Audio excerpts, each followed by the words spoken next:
This is fun. I rarely have guests, so thank you for this conversation. Of course.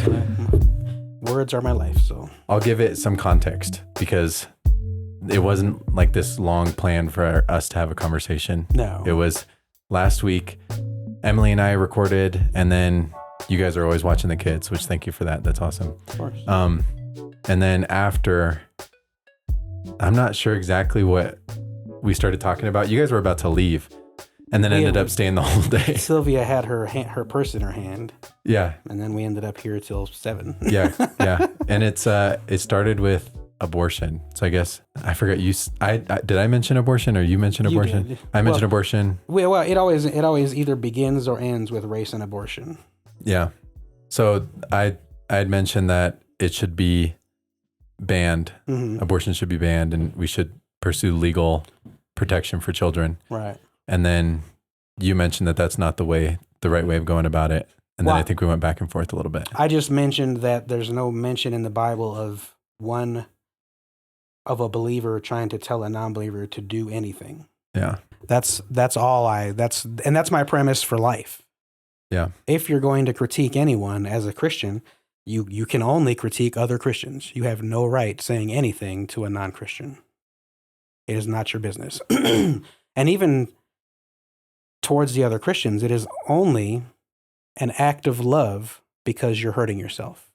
Yeah. And it's that simple. I brought my phone down here just in case I have to reference the red letters in the Bible, because the struggle that Christians have is they don't have any idea what they're doing or why. Yeah. Most Christians have never read the red letters in their Bible. Okay, so last time it got really heated, and I think this time we're a little bit more, we understand each other's perspective a little bit more. And I've had a lot of time to consider your perspective, but what would you say is the most abrasive thing about your perspective? Like when you bring it up. You want the honest truth? Let's hear it. The most abrasive thing about about who I am is the fact that I'm literally quoting Jesus to people who say that's their Lord and Savior. And somehow that's offensive. When I was younger, when I was your age, I was shocked that people were upset that I was quoting Jesus. But then I realized they didn't realize I was quoting Jesus. It sounded like hate speech or whatever, depending on your, depending on your generation, that's what the word is, right? Yeah. Wokeness, whatever nonsense you want to call it. Yeah. It has a word throughout every generation. And I am that. I always have been. Which just means offensive. Offensive. Yeah. And the irony is the offense comes straight from Jesus. I have one pulled up, and it's the point of Christianity. It's the only point. It's the whole point. In fact, you can I've been saying this. We've talked about this. I believe you can 100% tell if a person is actually a Christian by their actions. And I believe that's how Jesus is going to separate the goats from the sheep. And that's literally the Bible verse that I have pulled up, because he said that himself. It's the red letters in the Bible. We spend a lot of, they, whoever they might be, spend a lot of time quoting the Old Testament, quoting, any other words. But when you start reading the red letters of the Bible, life just makes sense then. It's way easier to try to figure out what you're supposed to be doing with your time. And it's easy. I mean, if you want, I'll read it. I know reading on a podcast probably isn't the best idea, but it's imperative that we have this conversation. It's funny that you bring it up, because so we were kind of talking about preparing for this conversation, and my version of preparing was just listening to Matthew. Like that's kind of, it's a weird way to prepare for something, but I think it's also kind of like the best way to prepare for a conversation like this. Don't go to an article about what someone thinks. Like go to because someone thinking is someone's thinking. I was having a conversation with somebody else on Facebook, and I posted something about that the actual whole 100% woman who won the boxing gold in the Olympics. She's a straight up female with an advantage that God gave her, and that was a problem for just about everyone. Was this the woman that had XY chromosomes, or Yes, she's the one that has that her body produces testosterone, but she's a woman. She has a vagina. She always has. She didn't change. Nothing happened. But all these conservatives, I won't even go beyond that word, conservatives vilified her, yeah, called her transgender, all these words, and then most of them had to eat crow. yeah, And the ones that didn't just stopped talking because, God forbid I be wrong. And when they found out she was an actual woman, and so then I made a post, and it was just I just reposted something somebody else put about every time someone, and you're not gonna like this either, but every time someone annihilates a white girl at something, they're threatened being a man. It happened with Serena Williams. It's happened a half a dozen times. That if you're so good at a sport, you must be a man if you can beat a white girl that bad. And somebody commented, I think we're missing the point if we start making it about race. And I said, I'm not making it about race. And she said, well, my opinion is. And I said, that's awesome. You have an opinion. I just stated several facts, and I leave opinions to others. And that's why I'm offensive. At 52 years old, it still hurts my feelings. Not that people care, but that they can't understand that the truth is the truth. So we have to start the conversation by saying, and Chuck Missler, my favorite Bible scholar, who is also a mathematician and has a doctorate in several other things that aren't the Bible. But he said, we have to start this way. If you believe in Jesus and you have met the man personally, then the Bible makes perfect sense. If you haven't, nothing I can say or do will ever make it make sense. And if you understand that, and then you come at the Bible in that way, and then you come at people that way, everything that humans do now makes perfect sense, right? It's so easy now. If you do now believe that the Bible is real and that Jesus literally died and all those things, do you take the Bible literally?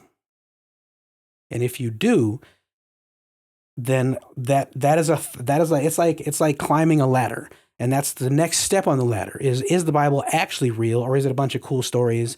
And are we supposed to think about them philosophically and ponder them and sit in dark spaces and read, or are we supposed to take this stuff and put it in our real life? Is it an actionable thing?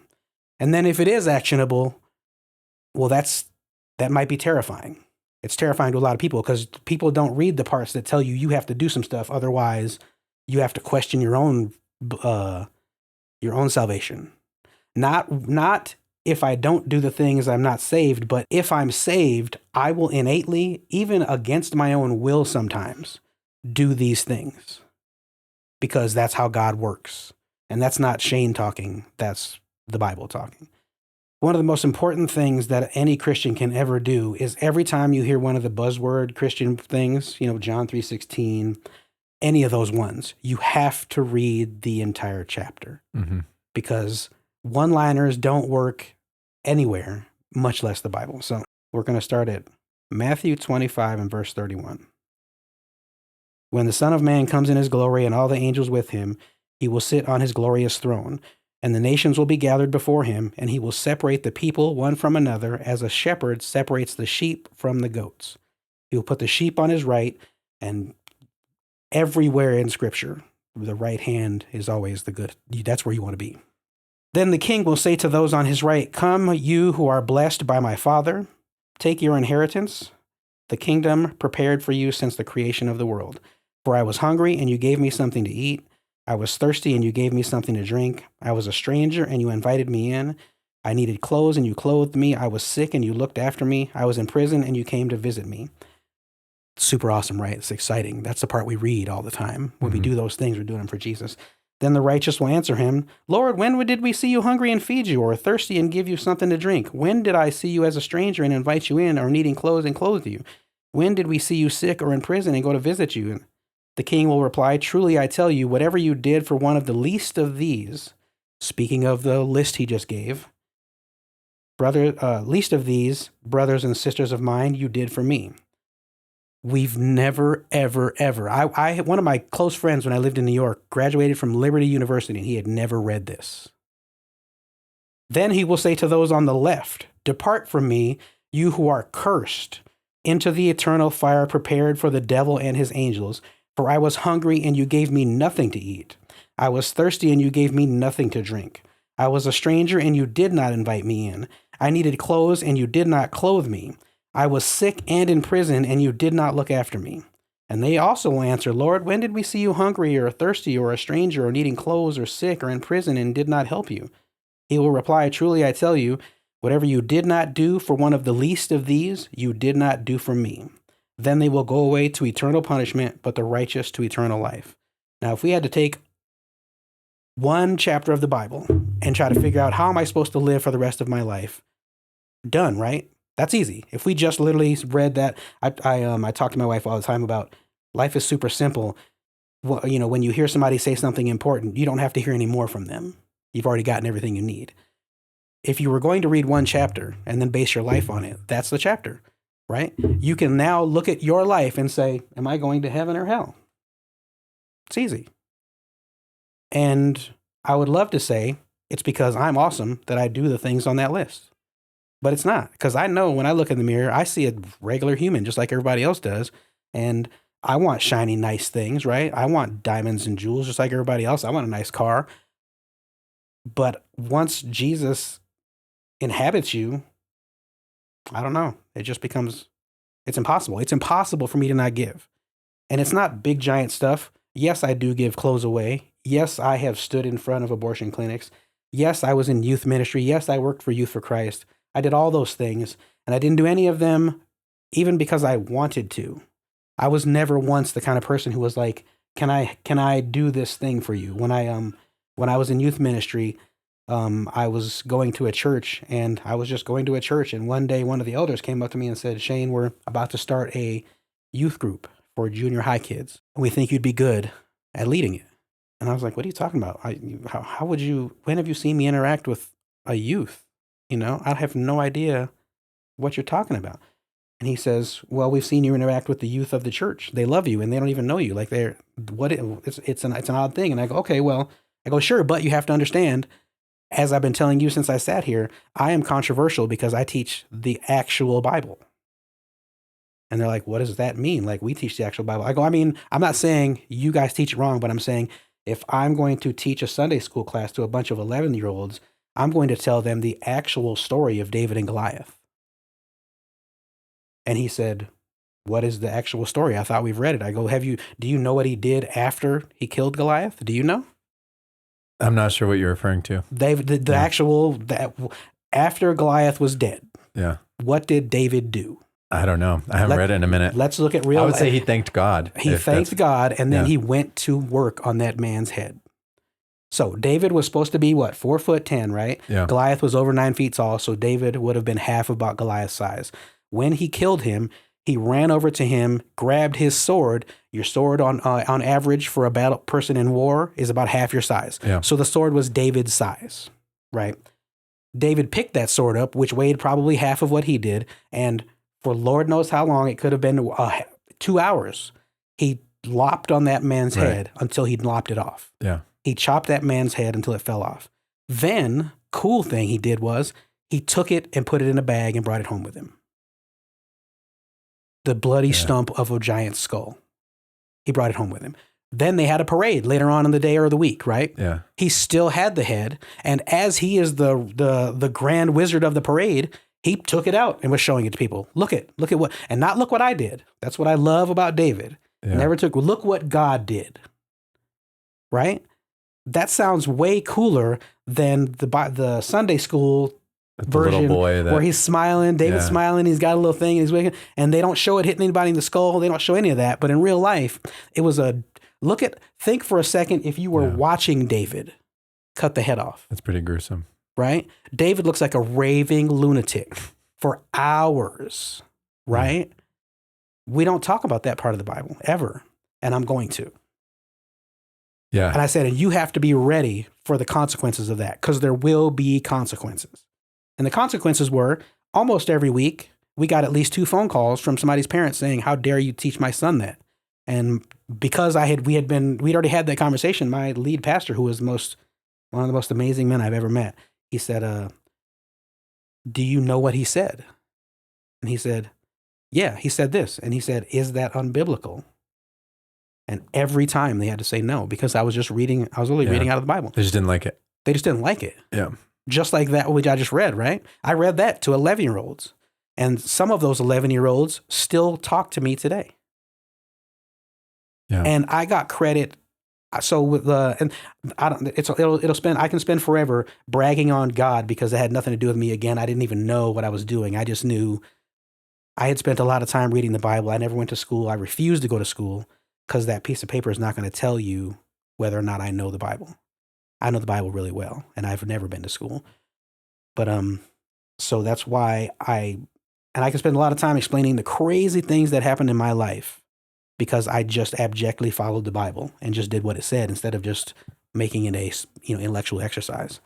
And so that's the question then. When we read that, is that an intellectual exercise, or is that how then we shall live? I'd say both. It can be an intellectual. It cannot be you can't just look at it and say that's a cool story. It can't be an exclusively intellectual exercise. It could be exclusively actions, because not everybody has the wherewithal, right, to spend a lot of time digging into the philosophy. There are 9 points that I could spend an hour telling you, teaching a lesson on in that one chapter. One of the most important ones was the craziest, is in the very beginning. Then the king will say to those on his right, come to you who are blessed by my Father, take your inheritance. And the question then becomes, the inheritance, one of the struggles we have here on planet Earth is we want things now. And this is one of the biggest struggles that one of the biggest times I got more phone calls for this, telling people this, than I did anything. And that was, God does not care about your meat suit at all, not even a little. You're supposed to present that meat suit as a sacrifice every day to him. And whatever he decides to do with it, that's on him, not on you. And so when missionaries go to Kilimanjaro and they get murdered, good job. You just did what you were told. There's no stress about that with God, right? He does not care about your meat suit. He cares about the analogy I used to use when it came to what your meat suit is your flesh is your enemy. And if it's not, you have a serious, serious, serious problem with God. Your flesh is your enemy. Mm-hmm. And so what it looks like is you have your flesh, which is your meat suit. And then if you're saved, the Holy Spirit is inside you. And so is the actual authentic you in there. And it's kind of like your meat suit will do something. And then the Holy Spirit looks at you and goes, what was that? And if you don't go, I don't know, I'm sorry. Then you have a problem because your meat suit is ridiculous. It says and does the most ridiculous things. It's sin incarnate, right? You know what I mean? And it starts when you're born. It's not something you have to work at. It does dumb things. And if you are not, I won't say continually apologizing because you were saved once, but if you don't feel weird about what your meat suit does sometimes, then what's going on here? Because your flesh is your enemy, and that's one of those other things. Is that just an intellectual exercise, or is that tangible reality? Because I know what my meat suit gets away with if I don't keep it under wraps. Yeah, it's our body is kind of, it's sinful by default. By default. And so, but that, I think we could still use it for good, and I think that it's what makes you capable of doing good. But that's not default, and that's the struggle.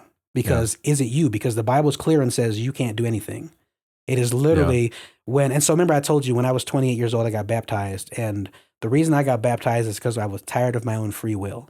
It was just causing problems, getting in the way. It's Paul, wretched man that I am. The things that I want to do, I don't do. And the things that I do, I don't want to do, right?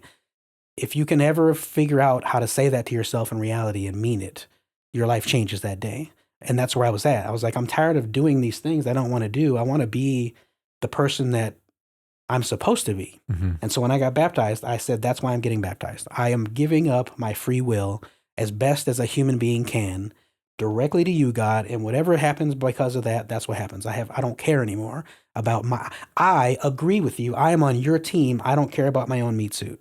Let's see what this meat suit can do when it's not being run by a sinful nature. Right. And it doesn't work all the time because I am a human. So I'm going to make mistakes. My meat suit's gonna win a lot of the time. But those rare glimpses of when my meat suit didn't win, they have been crazy, otherworldly. Things have happened around me that make no sense to me, right? I'm not, my youth pastor that I was telling you about, he told me that I have the most amazing gift that he has ever seen. It's as though I am the teenage Van Winkle, the guy who played the flute and got all the mice out of, Oh, what's his name?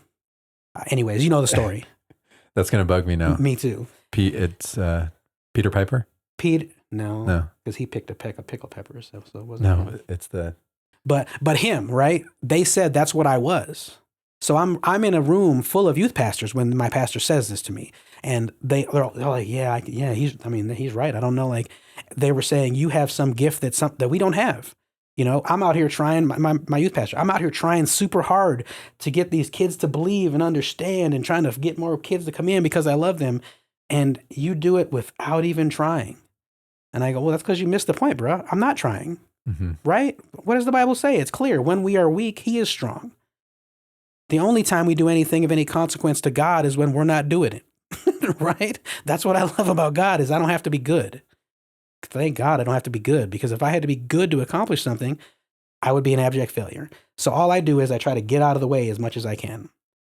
I mean, I've told sermons. I've written sermons, and then I get up to the thing to do the sermon, and a whole nother message that I did not prepare came out of me.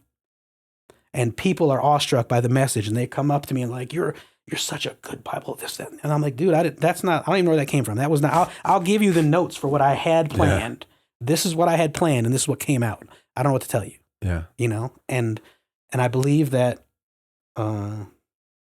because of that, I have that peace that surpasses understanding that most people don't have in America, because I've tried to do it literally biblically, not as an intellectual exercise.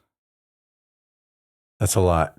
It's a whole lot. I want to go back to some stuff that we were having in our conversation about abortion, which my perspective is that it should, the government should legally protect the unborn children.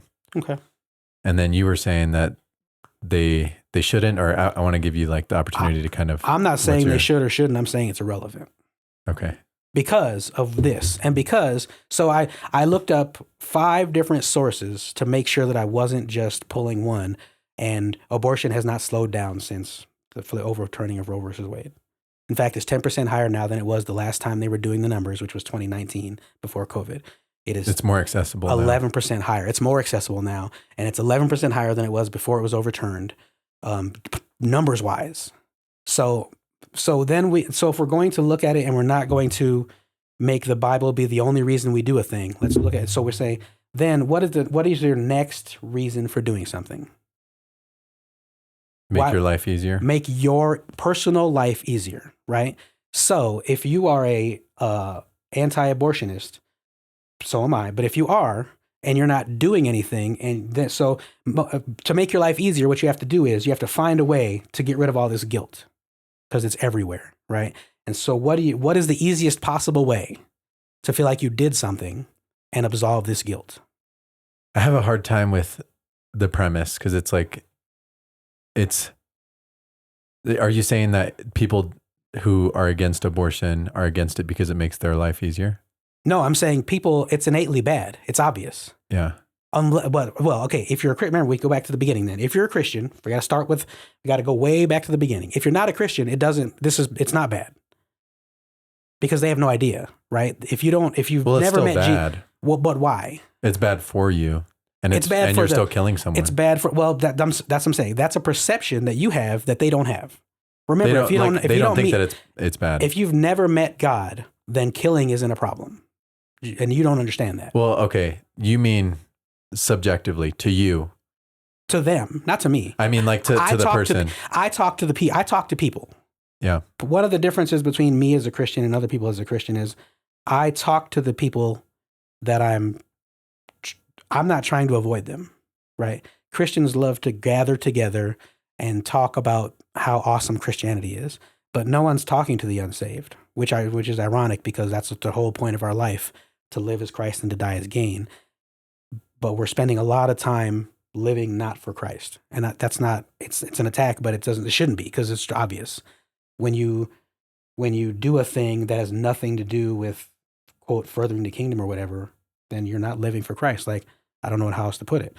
So we have to go back, and that's probably where most people that call themselves Christians have their problem, is they don't understand that your opinion, even of morality, is yours and nobody else's. If you believe in Jesus, now you've been given what morality should look like. If you haven't, you have no idea.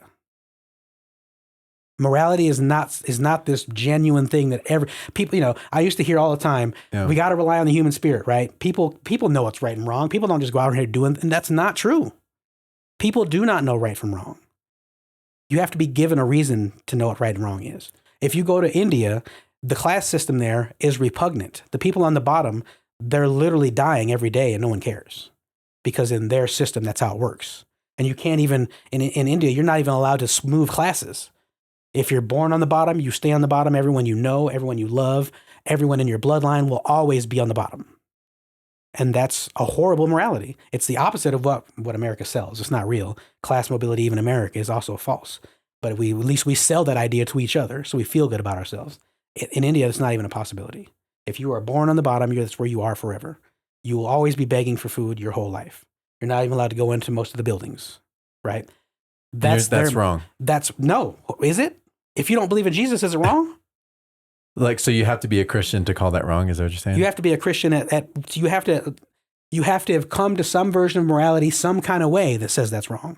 It is not innately wrong on its face. So you don't think that we all have an internal moral structure that tells us right from wrong? I can guarantee you we don't. I can prove it. All you have to do is look around, right? Good Christian soldiers, when they go to war, somehow manage to rape everyone in a village. If that's innately wrong, and you know it in your core when you're doing it, how do you live with yourself tomorrow? I guess it's hard for me, because I've always understood right from wrong. That's my struggle. That's what I'm saying. I don't understand how, I don't think that there's people who exist that when they're doing wrong say this is right, unless they have some sort of other reason, like they're stealing, for example. Like if I steal a loaf of bread, I'm not a Christian, I steal that loaf of bread, but my intent is to feed my family or whatever. Right. I wouldn't say that my intention was wrong, but what I did was still wrong. But because it's objective. Objectively, it's wrong to steal. But that's still a person who is living in some semblance of either first or second world. If you're in a third world, there is no bread at the market because there is no market. So there's a tribe in the rainforest in Brazil, and this was 20 years ago, so might not even be there anymore. But they had never had any contact with the outside world, mm-hmm. right? They believed that the first child that was born had the devil in it, and so the baby was born into a hole that they dug and buried alive. Mm-hmm. To them, that was morally not only wrong; it was morally necessary, right, to sustain their lives. Yeah, because of what they believed. Because of what they believed. Now, humans, if you truly believe, this is where I think people misrepresent it, because they say like tribes used to kill the firstborn, and it's like, well, they had a good reason to do it. In their mind, they did have a good reason. Like the same thing as with the witch trials. Like I mean, you can go into conspiracy on whether or not we actually burned or whatever. I'm not trying to go into that land, but I'm saying if we truly believe that there were witches who were working with the devil and cursing their neighbors, then we're kind of killing them is just. That's a good thing. Right. Stopping them from spreading evil, I guess. So yeah, and one of the funniest parts of the Bible is when Paul starts talking about whether or not we can eat meat that has been sacrificed to idols. And I was going to go there. I don't know if we should, but it's way more controversial even than what you just said. And it's right in the Bible. What it says is, and it's about causing my brother to stumble, right? But in reality, basically what it says is, and I'll look it up I can look up the thing so you can like put it on wherever. I don't know how that works, but you can put it down there so somebody can read it. Basically what it says is, he's talking to a group of people now, Jews and Christians. Mm-hmm. And he's saying, eating food that was sacrificed to an idol of another god is no longer a problem. Mm-hmm. But you have lots of friends that are Jews who are going to lose their mind if you do that. Right. So around them, you have to not change your behavior, because it's not kind of sort of. He says you are sinning against your brother if you do in that instance. Two things about that thing. Who are the weak people in that? The ones who don't understand. The ones with all the rules. I'll give you a second to stop for a second and let that internalize. Yeah. The ones with the rules are the weak ones. Because they don't understand them. They don't understand the freedom they've been given. And again, that's that question about, is Jesus the get out of hell free card? And the answer is yes. That's what that's saying, right? There are no rules anymore. If you are, and here's the thing, if you are really a Christian, there's no way to lose it. And if you are, and the Holy Spirit actually lives inside you, whether you want to or not, your behavior is going to change. You can't do anything about it. And it's not you doing good. It's not even you trying to do good. I remember, not everybody has a saved, what's the word? Saved like a story moment or testimony. Yeah. Right. But mine is absurd. But people, and mine is similar to your mother's. It was like a bomb went off in my life. One day, I went to church because a cute girl invited me, and I heard some stuff I had never heard before, and I didn't even do that Lord's Prayer nonsense because that's nonsense too. But I was like, what? He's real. I can't even believe it. He's real. And so I went home and I had to take 2 days off of work. And I literally just started reading the Bible. And I was like, dude, this. And the next day I was a different person. I grew up, I was 4'10" when I was in 10th grade. I was tiny. I had no dad. I was terrified of everything because if there was a misstep, my world might end, right? Everything had to be done. I had to be paying attention 24 hours a day, head on a swivel, because I'm so small and I really can't protect myself if somebody wants to hurt me. There's nothing I can do about it. So I have to keep my head on a swivel. I have to keep myself safe. And that next day, I have not been afraid of much of anything since then. I haven't had anxiety since then. Now there are some issues with the theater shooting and long story. Right. But it's not fear. It's a body response that comes from that. Yeah. But I'm not afraid of almost anything anymore. Yeah. Logically, you wouldn't be able to understand why certain things trigger you. Yes. And it doesn't make any sense when it happens. Yeah. Because and your mother struggles with triggers too, and they don't make any sense to her. Even when she's in the middle of them, she'll be like, I'm triggered, and the things I'm saying make no sense. And then you go on to say the ridiculous stuff, And so that I can't explain, but I know that I used to be afraid every minute of every day. When I woke up in the morning, I ditched an entire year of school because there was a boy at the school that wanted to fight. And so I would get off the bus and run to the arcade. My whole 10th, and this is 10th grade, dude. This isn't 5 years old. 10th grade, I was 16 years old. And I was afraid. I've never been in a fight. I'm 52. I've never been in a fight. I've never been in a physical altercation in any way. And once after, that's what made me get sent to Louisiana, where I got saved. And after 16, it went from running from violence to just thinking violence is stupid. For me, violence is just, if something violent happens, I failed. That's how I feel. That's a failure on my part. So, but I can't understand when people don't have that kind of that kind of night and day thing with Jesus, because that's my experience. That doesn't mean that if you didn't have that kind of experience that you're not saved, because that would be arrogant of me to believe everybody has to do it my way, right? But that's what other people are doing with other areas of Christianity. I'm trying to understand, I guess, the principles that you're saying. And one, it sounds like, is there's no really wrong behaviors. I've said this before and it got me in trouble. And so we'll see if you agree with it. There's no wrong behaviors. There's only wrong intentions. Well, and to double down on that, you're not even in control of whether or not your intentions are good. Because man can do no good in of himself, right? Like I said, there's a lot of Christian Bible verses that we don't talk about because if the intellectual part of it goes away, you can't just think about this one. You'd have to do something, or you have to change your belief system if you're confronted by it. And that's one of them. Man can do no good of himself, right? There are none good. I looked up that none good this week, and I did not know, and I now know Paul was quoting the Old Testament when he said that.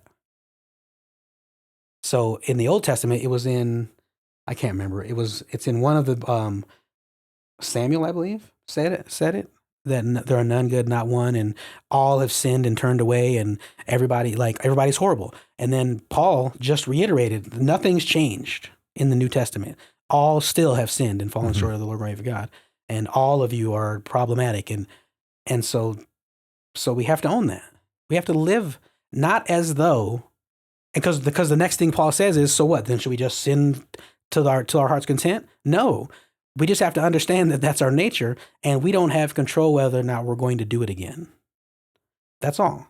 Because then, now when you look at a person, you can no longer look at them and say, I'm better than them. And most of Christianity in America is just that. It's just for lack of a better word, a pissing contest. Who am I better than that person?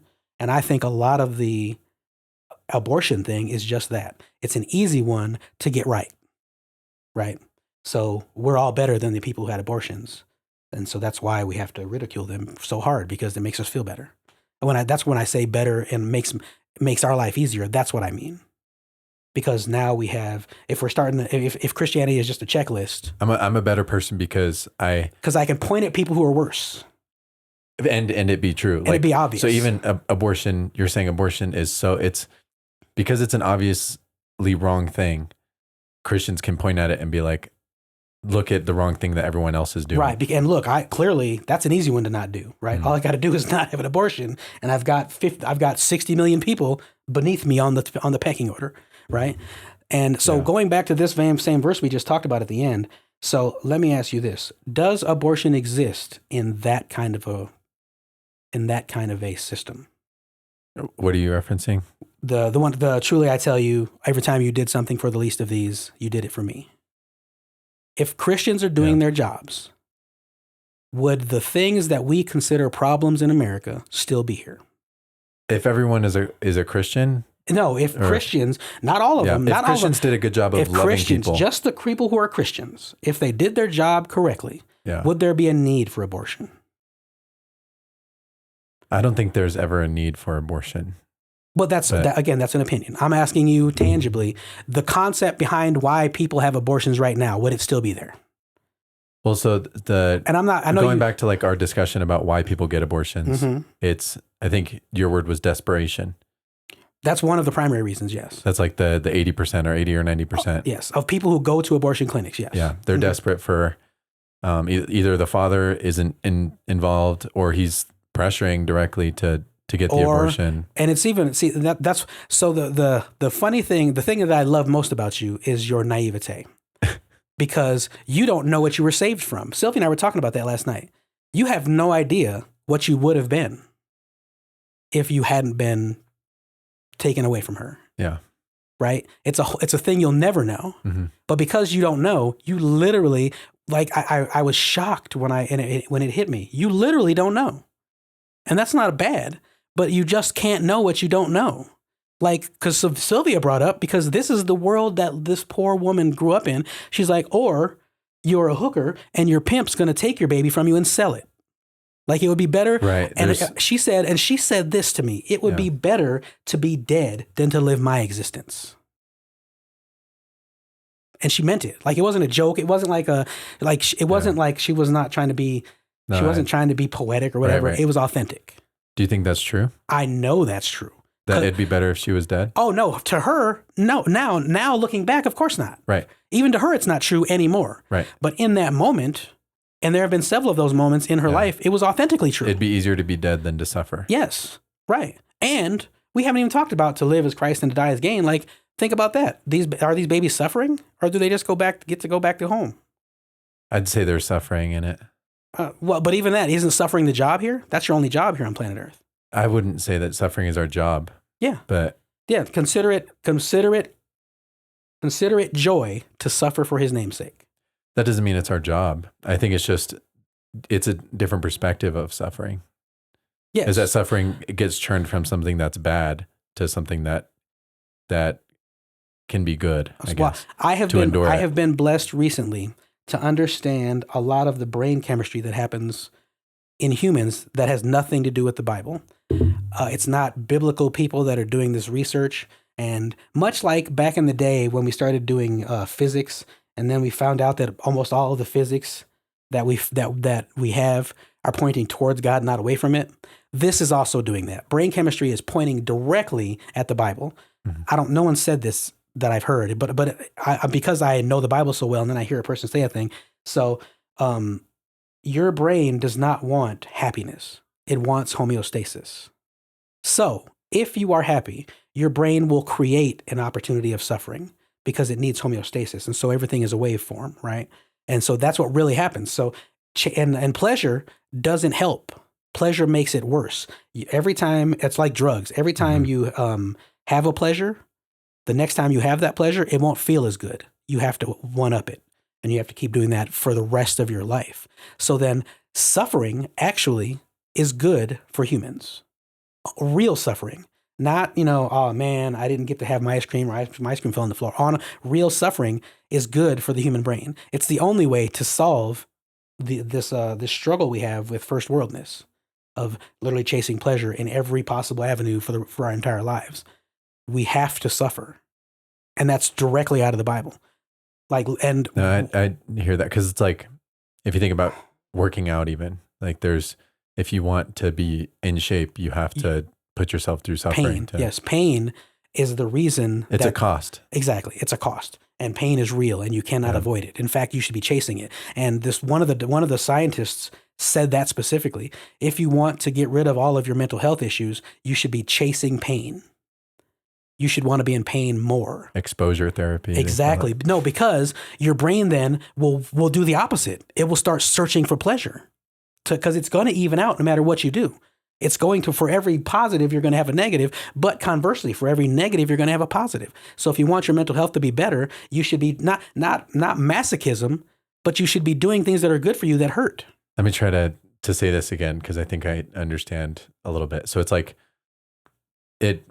where you're regular. If you achieve some sort of let's just talk about drugs or alcohol, like, so that makes people's lives better or more fun or whatever, more happy In the moment, yes. Yeah. So that brings them up, but then that makes their baseline standard changed. Yeah, their whatever their standard is no longer a good thing. Right. It's become the lesser. It's now low. Right. Because what you experience is up here. So Yes. now your regular is, when you come off that high, you're low. Your It's normal not, is now a low. yeah. Yeah. Okay. And so so what you keep doing is your baseline keeps changing and changing of what happiness can even be. So now you have to be ecstatic to feel any level of happiness. Right. And not ecstatic is then unhappy. Okay. And so this is all to say that suffering is good for Your mental health. our bodies, I guess. Yes. And it's subjective. Yeah. I remember when I was in high school, we used to always talk about having suffering contests. My dad beats me. Well, my dad ain't even there. And Right. we're trying to see whose life is worse. Yeah. And Which is what people play today. literally, it still happens. Yeah. When I was young, I know we did it. I don't know if it's still happening because I'm not young anymore. But Victimhood is victim a huge mentality. thing. Yeah, exactly. Poor me. And that is the beginning of the death of your life. Poor me. Having lived where I lived in a house that was for recovering addicts and people who had been gotten out of sex trafficking and all that.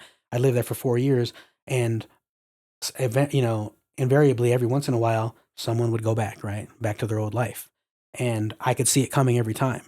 And the person that was in charge of the house, I guess she's the landlord, but she's also like the spiritual. It's her job to regulate and all that stuff. Okay. And I would give her I'm like, you gotta keep an eye on, because there's a lot of woe is me going on in there, and that's the first sign that we're going back to drugs and alcohol, because poor me, I have reason now. My goodness. Well, there's a lot. Dude, well, here's my struggle, dude. Here's Yeah. my struggle. Okay, I've done, seen, and been places that 1% of the people might have done one of the things I've done. Like, I don't know anybody who lived in 6 states by the time they were 16. I don't know anybody who lived in upstate New York and a little slave town in Alabama in the same year. Like I've seen so many. I don't know anyone who's as intimately aware of chronic PT or complex PTSD, of extreme alcoholism, drug abuse, suicidal behavior. Because everyone else just reads about it. Everyone else reads about it, and I've been there to so many things. And sometimes when I say it, even I have to stop and think, is that true? Dang, it really is true. Like I because you've heard me say it like 6 different things that I know it sounds crazy, but I was there, and I did build a ministry, right? On accidentally, like not on purpose. I worked for Capital District Youth for Christ, and once a week, somebody's parent would come to me and thank me for saving their child's life. Once a week. Or even the sillier one would be the guy that comes up to me after church and says, listen, I know that you're singling my child out, and because he loves you, and thank you, because he really needed someone in this moment to try to, and I would have to invariably look at them, and I don't even know who your child is. I'm not singling your child out. Your child was wanting or needing something, and I'm just giving it to him, but I'm not giving, I say the same thing to everyone. I'm never by myself with a child, so there's no singling anything out, All I do is groups, and I talk. And sometimes they hit a child so hard that it changes their existence, right? That's not me doing that. You can't come up to me and thank me for for doing this silly thing that you think, what do you think I am, a soothsayer? Like, what am I, charming a snake? Like, I'm not, I'm just this, it's me, I'm Shane. I'm the same guy you played basketball with, in the 30 and over club on Friday. It's me. I don't have a miraculous gift later on in the week that I turn on and then turn off, And so that's the struggle, right? I have so many experiences, and they all lead me to this understanding that the Bible is crystal clear truth. It's so true that it gets lost. The nuance gets lost, right? It gets lost in the mental exercises we do to make ourselves feel better. And I don't have that ability. And part of it is because so my childhood is even just as ridiculous, right? No dad. I don't know. Do you want me to keep talking? Because I will. Well, I was going to ask you a question about. Go ahead. You have to keep me on track because, again, I have a story for every interaction. No, yeah. It's good though. I enjoy listening. The biggest issue that Christians have, and we're talking about, I got you, people who call themselves Christians, yes, is thinking that the benefit or the primary reason to be a Christian is to be a better person. Like, is that, and that's what you kind of have an issue with. And that's the struggle, right? Because you can't. Even trying to make the world a better place. The Bible is crystal clear that's not going to happen. And then that's why people would say, or that's why you would say, like, it's not genuine for people to kind of correct other people because they're doing it from a place of I know better. I'm a better person. Mm-hmm. Well, I don't understand that. What did you say though when we were talking about abortion? What did you say? Don't we have to protect them from themselves? That's exactly what you just said. Yeah. I'm better, and so they clearly I know something they don't. Well, it's not. It's like the way I see it is like with our children. Like our children are constantly trying to hurt themselves, even if they don't know it. So stop though. Yeah. And think of where you just put yourself in relation to another human being. You're their parent. Well, I just have I'm saying I have a better perspective than other people, if that makes sense. And that's your opinion. No, it's like you understand that God is real and that that he wants what's best from you. Yeah. And things like that. Mm-hmm. And so there's some people who don't understand that. And so I'm not saying that I'm not any better than my children. I just maybe know because of experiences, I know that sticking your finger in an outlet is bad. So then, but what you're saying though is, because it's not as simple as outlet stuff, that's like death. But what you're saying is, can I legislate God into someone's life? No. Nope. But you can, so going back to like laws, I think laws shape morality. And I think morality is something that should be, how do I put this? There's right and there's wrong. Mm-hmm. So like killing people, murdering is wrong. We know that. And so if we... Not everyone knows that. Yeah, I guess there's some people, which I can't step into the shoes of like a psychopath. No, I'm talking about that tribe of people who killed their firstborn. Well, because that's not purpose. murder. To them, it's so by murder, I mean the intentional killing of an innocent human being. Okay, so we all understand that to be wrong. But what I'm saying is somehow you have made it so that that tribe doesn't believe they're doing murder, but the abortionist does. Intentionally killing an innocent human being is wrong. Yes. Objectively. But do they know that's what they're doing? No. Nope. And that's why I say when you reveal it to them, this is a innocent human being that's being killed, then they can come to that understanding that what they're doing is wrong. And you believe that laws can do that? I think that laws do shape morality. So, okay, you're going to force me to tell you the entire story of the Old Testament. Well, the only point of the Old Testament in the Bible, won't say only because I'm not smart enough to know what God was trying to do with every big word. Point. But a large point of the Old Testament is that the laws don't work. That's most of what he's trying to explain. But people, they don't work in terms of creating relationship with God.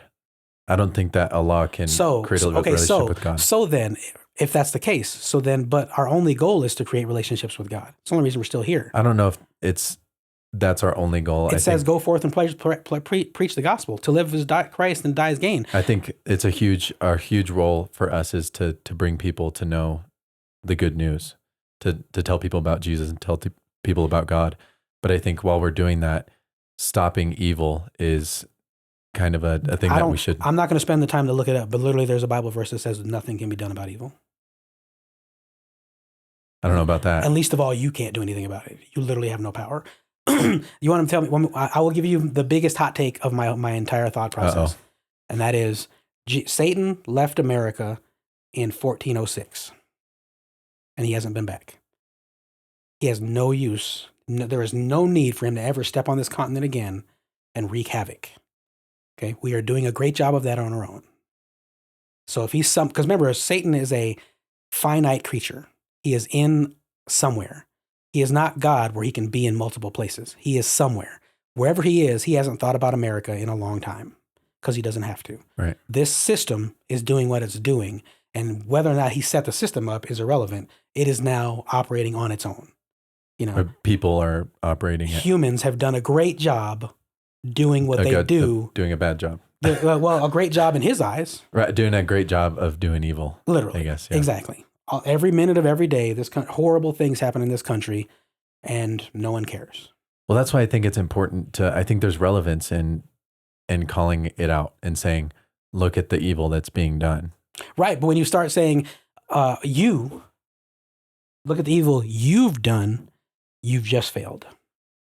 Because, and so my question is, so now we've had a lot of biblical stuff. So then we'll leave God alone for a minute and we'll ask, is it working? Is what working? Anything that you're doing. Like laws? Anything that you're doing. Is telling people right from wrong working? I don't know if there's an easy way to measure that, but I think that if we look at the government and what the government has said is right or wrong, I think that just looking at history, there's a significant role that government plays in people's perception of right and wrong. So we say that slavery is a good thing and it's acceptable, then people start to think that. But then as soon as we say, actually it's wrong and we make it illegal, then that shapes people's morality. And so the same thing that happened with gay marriage. A lot of people didn't think that gay people should be married. And then we make it legal, and then a lot of people are okay with it. And that's why I'm saying like it shapes. That's completely backwards, though. The reason that they had to make it legal is because Christians didn't want it, and you force a human to do what even if they don't want to do it, and this is human psychology 101. It's a thing you talk about when your baby is 2, and reverse psychology. Like it doesn't stop being a thing because you're an adult now. It doesn't matter what age you are. If I tell you not to do something, you're going to do it. I don't think that that's always true. But where is your evidence of that? Because cognitive dissonance is another one of those things, a really big word that you learn in psychology school that says, if I believe something and you hit me with evidence that my belief is wrong, I will double down on my belief. Well, I think And that's a human thing, not a specific human thing. what we have to go back to is caring for someone being that needs to be the intention of telling them Yes. right from wrong. So and that's not happening anywhere in this country. Well, because it could be happening more. So here's what I'm saying. So, and I go back, I asked the question and we didn't get an answer. I said, what is the easiest possible way to feel better about yourself when it comes to abortion? Stop it. Vote. Oh, I see what you're saying. You're talking about like washing your hands. Absolutely nothing, but you feel like you've saved babies. It's voting. Nothing changes when you vote. That's obvious. Well, maybe people would stop having abortions. I think it would lessen the amount of abortions that are happening. But you got what you wanted. Roe v. Wade was nullified, and abortion went up. Well, that Roe v. Wade didn't ban abortion. Roe v. Wade opened it up to the states to choose, and so that it basically allows people to have the freedom to choose. So you choose what you want, and people say we want abortion. Right. So I don't think that that's not a good example of what banning abortion would do. Well, but no, I'm not. No, but I'm saying but cognitive dissonance says the more you say you shouldn't, the more I'm going to do it. I think people need to understand that. And and again, I'm not saying that's not like something that is happening in the first world. That's not something that's happening now that hasn't happened in the past. That is something that is innate in our DNA. If people think that you don't want what's best for them, I think this goes back to your Barbie story of like if you shoot your son's Barbie because he's playing with it. I think if you tell someone that, or if you show someone that you don't care for them and then you tell them to do something, right, of course they're not going to listen. Even if you don't show them that you do care. It's not, you don't have to go as far as not caring, even indifference. Just being neutral. Yes, indifference. And so people shouting at you from the voting booth, that doesn't show. It shows the opposite. It shows I don't care because you don't even know my struggle, and you're trying to stop me from doing something that will make my life easier. Right? That's all they're hearing. Because it's funny because when you talk to if you want to get the most disturbing, irrational numbers from somebody, ask them if they would have an abortion, and then ask them if they think abortion should be legal. Right. Most people would. It's 80% yes on both. Most people would help. I'd say in my generation, most people would help their friend get an abortion or drive them to the abortion clinic, but would never do it themselves. Never do it. Yes, and that's the struggle, right? Is we and so. So do you focus on the people who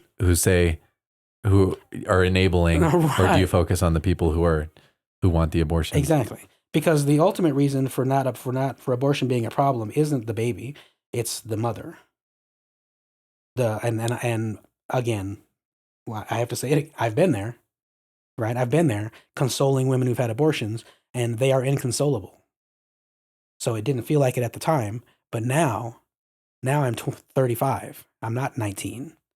And now I'm coming to terms with what I've done. And I don't know if I'll ever be able to be okay again. That's a lot of the sentiment. And so if you really cared, that's the story you tell. Right? That's where we go instead of shouting from the voting booth. And everything in life is that way. Even this podcast.